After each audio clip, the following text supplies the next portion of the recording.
we expect these tariffs to come March 4th? Well, there's a series of tariffs. There's March 4th, and then there are there's the big tariff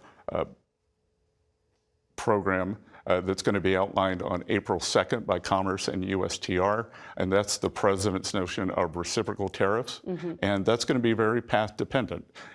We are going to show what are other countries' tariffs on specific goods, what are non-tariff barriers, what are the currency manipulation, what is manipulation of financing or labor manipulation, and what are these horrendous fines that the European Union's putting on our tech companies.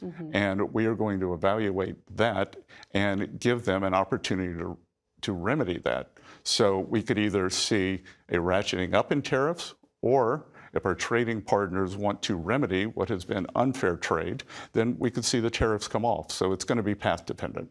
And that's Europe in April, mainly? Well, that's across the world. Okay.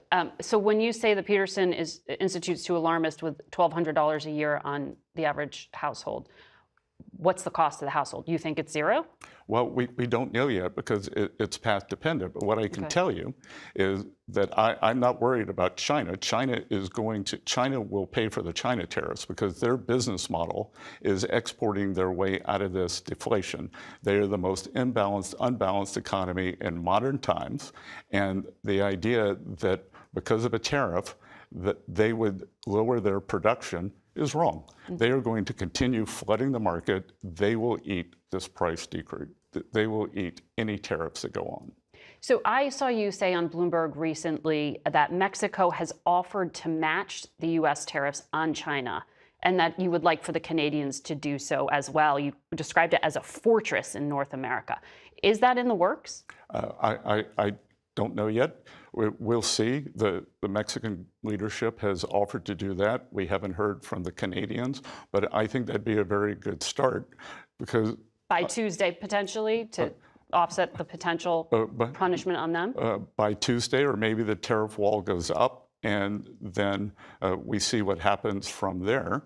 But I can tell you that under the cover of COVID, China dramatically increased their export capacity, and they are trying to export their way to prosperity. They are in an economic crisis. They have gigantic deflation, and it's unacceptable for them to export that to the rest of the world. And I think North America would be a very good start for pushing back against this unfair trade policy.